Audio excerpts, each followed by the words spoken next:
Hello everyone, welcome to Sveven Learners. My name is Gufrana Asmat and we are back with Prelims Instant Revision Series 2021. For now, we are doing it for the subject Environment and Ecology, and later on we will come with some other subjects as well. So these are the most frequently repeated topics from around the year which we have compiled for you guys. So if you are going to appear for 2020, you guys must watch this, and this is session 3. So we have already covered 2 session previously. अगर नहीं देखा है तो video को stop करें, पीछे जाएं और उन दोनों सेशन को ज़रूर कवर करें. ओके, सो आज का टॉपिक है Ramsar site, Buldhana pattern, blue flag certification, mosaic expedition, about fishing cat, where is Panna tiger reserve, Chilika lake, some other topics. Okay, तो चलो फिर शुरू करते हैं विथ आज का नया topic. Okay, so the first topic for today's discussion is Ramsar site. Why was it in news? Because some recent addition was done to the latest list and now we have 42 Ramsar sites in India. Okay, so before starting about Ramsar site, let's know something about Ramsar Convention. Okay, it was signed in 1971 in the Iranian city of Ramsar. In which city? Iran, and is one of the oldest intergovernmental accord for preserving the ecological character of wetlands. Okay, इसको एक दूसरे नाम से भी जानते हैं जिसको convention on wetlands बोलते हैं. कन्वेंशन ऑन वेटलैंड्स भी बोलते हैं. ओके, तो वेटलैंड्स क्या होता है, ठीक है, ये जानते हैं. तो अगर ब्रॉड डेफिनेशन में, रामसर कन्वेंशन के ब्रॉड डेफिनेशन में अगर जाएंगे तो wetlands are areas of marsh, fen, peatland, water whether natural और आर्टिफिशियल, परमानेंट और टेम्पररी, दैट इज स्टैटिक और फ्लोइंग, फ्रेश है या फिर ब्रैकिश है या फिर सॉल्ट वाटर है, including areas of marine water जिसका depth at low tide does not exceed 6 metres. तो ये तुम्हारा generalised broad definition of wetlands है. सम एग्जाम्पल ऑफ वेटलैंड्स क्या हो जाएगा, जैसे मरीन एंड कोस्टल एरियाज हो जाएगा, एस्चुरीज हो जाएगा, लेक्स एंड रिवर्स हो जाएगा, मार्शेस एंड पीटलैंड्स हो जाएगा, ग्राउंड वाटर हो जाएगा, and human made wetlands such as rice paddy, shrimp ponds and reservoirs. ये भी सारा आपका एग्जाम्पल्स हो जाएगा रामसर साइट का. क्या इंडिया पार्ट है रामसर कन्वेंशन का? Yes, India is a party to Ramsar convention. India ने साइन किया था ऑन 1 फरवरी 1982 को. ओके, सो मैं बता चुकी हूँ पहले इंडिया में कितना रामसर साइट्स है. 42 रामसर साइट्स है latest. Okay, as of now the day I am making this video. So which is the largest Ramsar site in India? Sundarbans. The answer is Sundarbans. Sundarbans is the largest Ramsar site in India. अब क्या मुझे कोई बताएगा first Ramsar site in India क्या है? Which was the first Ramsar site in India? Pause the video and answer दो comment section में जल्दी. Okay, so the answer is Chilika lake in Odisha, Chilika lake and Keoladeo national park which is in Rajasthan. These are recognized as the first Ramsar sites of India. Next question ये हो सकता है कि कौन से इंडियन स्टेट है जिसमें most number of Ramsar sites है? तो उसका आंसर होगा UP. Currently as of now UP is the state which have the most number of Ramsar site, that is 8. Okay, और सबसे स्मॉलेस्ट, मैंने सबसे लार्जेस्ट पूछ लिया है रामसर साइट कौन सा है, मैं बता चुकी हूँ सुंदरबन सबसे लार्जेस्ट है. स्मॉलेस्ट कौन सा है? रेणुका. हाँ, तो रेणुका सबसे स्मॉलेस्ट रामसर साइट है इंडिया का. ये हिमाचल प्रदेश में है. ठीक है, याद रखना, रेणुका एक छोटी सी लड़की है. ओके, रेणुका, तो ये स्मॉलेस्ट वेटलैंड है इंडिया का, वेटलैंड रामसर साइट है इंडिया का. तो चलो देखते हैं लेटेस्ट एडिशन क्या क्या है, कौन कौन सा है. तो जोकर वेटलैंड, ठीक है, ये लद्दाख में है, ये अभी लेटेस्ट ऐड हुआ है. लोनार लेक इन महाराष्ट्र, ये ऐड हुआ है. ठीक है, Sur Sarovar also called Keetham lake, this is added recently, and Asan barrage in Uttarakhand. So ये मिला करके 42. Okay. So others are also there. I hope you guys know it. If not then आगे फिर से हम रामसर साइट का भी एक वीडियो लेकर के आएंगे जिसमें विल बी एक्सप्लेनिंग अबाउट सारा रामसर साइट्स 42 के 42 एंड हर रामसर साइट का स्पेसिफिक क्या क्या वहाँ के फीचर्स है. अभी के लिए याद कर लो, जोकर कहाँ है? लद्दाख में है. लोनार लेक इन महाराष्ट्र में है. लोनार लेक तो बहुत ज़्यादा न्यूज़ में था because this lake turn into pink colour. क्यों ये पिंक कलर में टर्न हुआ था ये लेक? ड्यू टू क्या किसी को पता है तो चलो बताओ ये चीज़. ठीक है. फिर यूपी में सूर सरोवर है जिसको कीताम लेक बोलते हैं ना, उत्तराखंड में Asan barrage. Okay. So next topic okay sorry. So Ramsar convention जो है वो कोलैबोरेशन से काम करता है इन फॉलोइंग ऑर्गेनाइजेशन के लिए और ये बहुत इंपॉर्टेंट है. This I missed it and like okay. So ये है international union for conservation of nature, IUCN, bird life international, international water management institute, wetland international, wild fowl and wetland trust and WWF international. Next topic is Buldhana pattern. Buldhana pattern of water conservation, ये एक water conservation system है, has won national recognition and now NITI Aayog is in the process of formulating national policy on water conservation based on it. Okay. So it is based on the synchronization of national highway construction and water conservation. It was achieve for the first time कहाँ पे? Buldhana district of Maharashtra. Vidarbha का नाम सुना होगा, Vidarbha region. Okay, Vidarbha region by using soil from water bodies, nalas and rivers. Okay, तो ये क्या करता है? It leads to increase in capacity of water storage across the water bodies and it came to be known as Buldhana pattern. तो बुल्धाना pattern क्या है? It is related to water conservation. कहाँ implement हुआ? Buldhana district of Maharashtra. अभी नीति आयोग क्या कर रहा है? National policy on water conservation बना रहा है. किसके बेसिस पे? ये बुल्धाना वाटर कंजर्वेशन प्रोजेक्ट के बेसिस पे. Okay. So next topic is blue flag certification. So this program, blue flag program, this program is this is for beaches and marinas and it is run by international non-governmental non-profit organization जिसको FEE बोलते हैं, the Foundation for Environmental Education. Okay. ये establish हुआ था France में in the year 1985. ये हो गया वर्ल्ड के specific. On the lines of blue flag certification India has also launch its own eco label जिसको हम बीम्स बोलते हैं. ओके. क्या बोलते हैं? बीम्स बोलते हैं. तो ये ब्लू फ्लैग सर्टिफिकेशन इंडिया में 8 बीचेस को दिया गया है. 8 beaches in India have got this certification. Okay. तो इसमें तुम्हारा कसरकोड बीच एंड पडुबिद्री ये कर्नाटका में तुम्हारा आ जाता है. फिर तुम्हारा शिवराजपुर गुजरात में आ जाता है, Ghoghla in Daman Diu, Kappad in Kerala, Rushikonda in Andhra Pradesh, golden beach of Odisha, Radhanagar beach in Andaman and Nicobar. So India में इतने बीचेस को ब्लू फ्लैग सर्टिफिकेशन दिया गया है. ओके. तो क्या होता है blue flag certification? Blue flag beaches are considered the cleanest beaches of the world. Okay, so it is one of the world's most recognized voluntary eco labels awarded to beaches, marinas and sustainable boating tourism operators. Okay.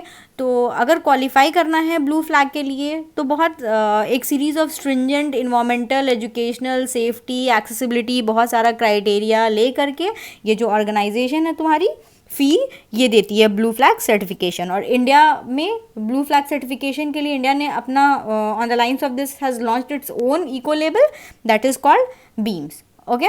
So BEAMS का full form है beach environment and aesthetic management service. ये आती है under ICZM that is integrated coastal zone management project. तो कितने beaches को मिला है?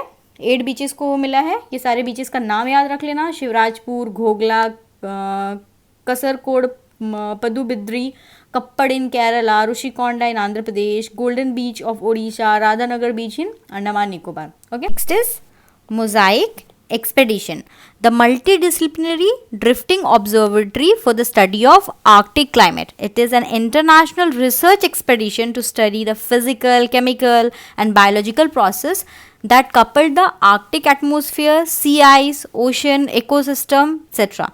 So, Mosaic क्या है? It is the first year round expedition into the central Arctic exploring. Okay, Arctic environment को स्टडी करने के लिए. It will help our scientist for better understanding of this climate change, कि क्लाइमेट चेंज का Arctic पे क्या effect हो रहा है। इस चीज़ को स्टडी करने के लिए एक एक्सपेडिशन है, इसका नाम मोज़ाइक एक्सपेडिशन है। तो मोज़ाइक एक्सपेडिशन किस चीज़ से रिलेटेड है? आर्कटिक के क्लाइमेट को स्टडी करने, इस चीज़ से रिलेटेड है। Okay, remember.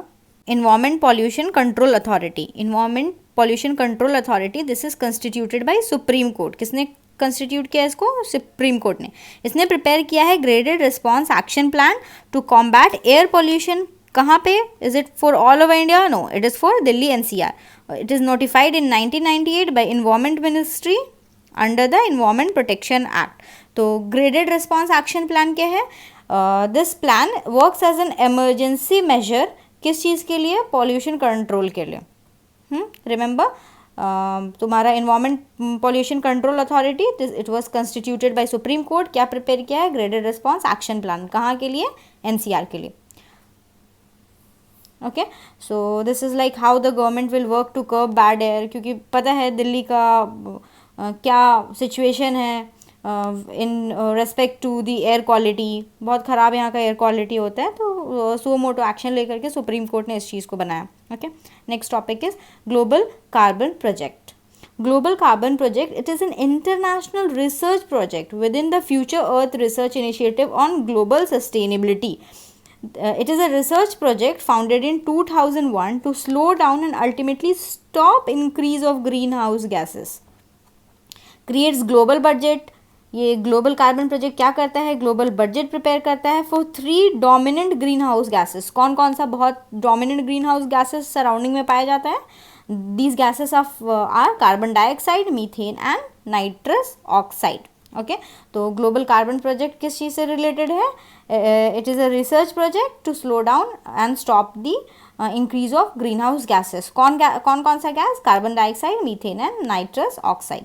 Next topic is Stockholm pollutants.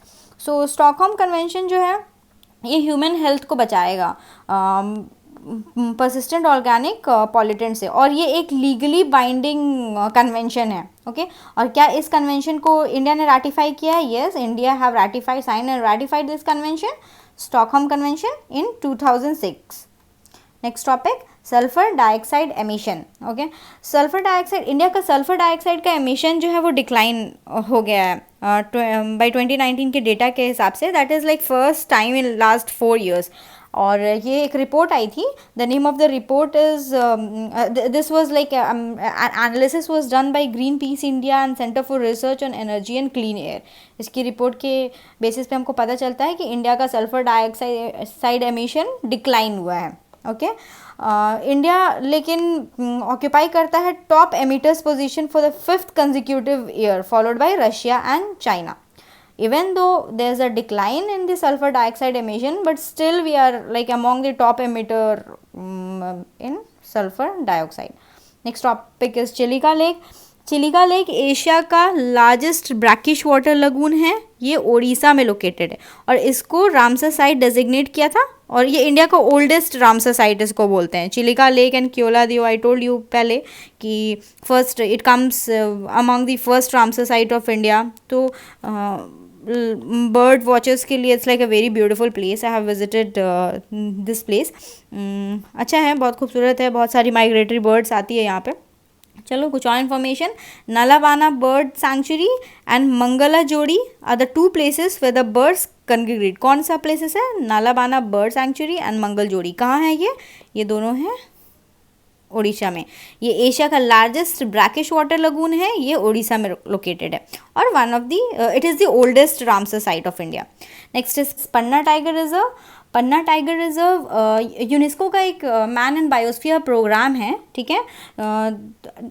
In that under the MAB program, it's man and biosphere programme.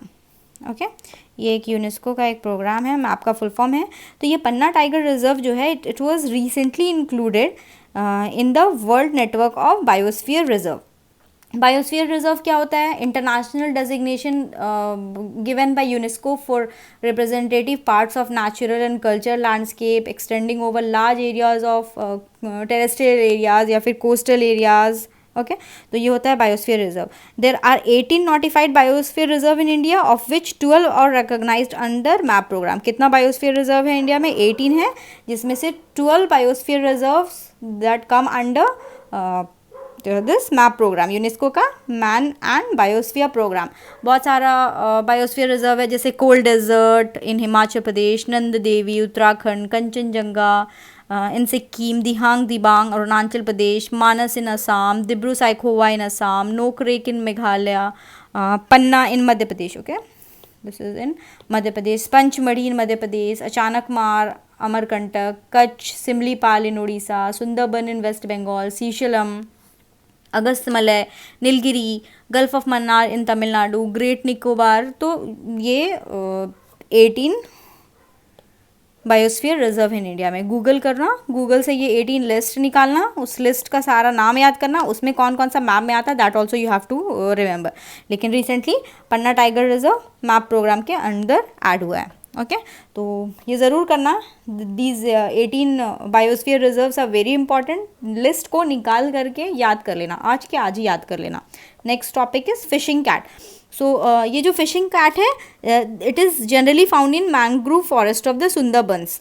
और सुंदरबंस किस लिए फेमस था? मैंने बताया था सुंदरबन प्रीवियस वाले सीरीज़ में. जिन लोगों ने नहीं देखा वापस जा करके देखो. ये it is the only mangrove forest in the world जहाँ पे टाइगर रहता है. ओके ध्यान में होगा, प्रीवियस वाले सेशन में किया था हमने. Okay let's come to the topic. Fishing cat it's found in the mangrove forest of Sundarbans. कहाँ पे है ये? बे ऑफ बंगाल वाले साइड में है. बे ऑफ बंगाल साइड में कहाँ? गंगा ब्रह्मपुत्र वेस्टर्न घाट से पाई जाती है. गंगा ब्रह्मपुत्र इस पार्ट में इसको पाया जाता है.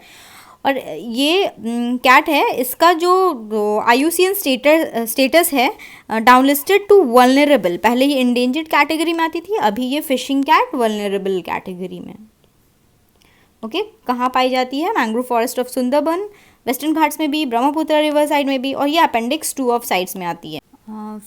फिशिंग कैट जो होती है इसका साइज़ दुगना होता है. हाउस कैट जो नॉर्मल हम घर पे रखते हैं उस हाउस कैट के साइज़ से दुगना होता है. दुगना is okay for south Indian it's like the twice the size of house cat, because like you guys say Hindi English वाला issue, it's like ठीक है I'm translating it. Fishing cat is a nocturnal cat. Nocturnal मतलब ये रात को जागती है, active in night, and apart from fish it also preys on frogs, snakes, birds. Okay, these species breed all around the year. Okay तो ये news में क्यों था? Orissa government have started a 2-year conservation project for fishing cats. कहाँ पे? Bhitarkanika national park. Bhitarkanika national park ये कहाँ है? उड़ीसा में है. तो उड़ीसा की गवर्नमेंट ने एक कंजर्वेशन प्रोग्राम स्टार्ट किया है. और ये इसलिए भी न्यूज़ में थी कि बहुत थ्रेट्स है फिशिंग कैट को, लेकिन फिर भी इसका IUCN स्टेटस डाउनग्रेड कर दिया गया है. तो याद रखना. I know like environment and ecology में like you have to remember lot of national park, biosphere reserves, protected sites, various location. But अब कोई ऑप्शन नहीं है. लाइक अगर इतना डिफ़िकल्ट पाथ चूज़ की हो UPSC का तो डिफ़िकल्ट काम करना ही पड़ेगा. सो इन डिफ़िकल्ट चीज़ों को ईजी बनाओ, एक बार पढ़ो, आगे बढ़ो. Like finish it once you read, fix it in your brain.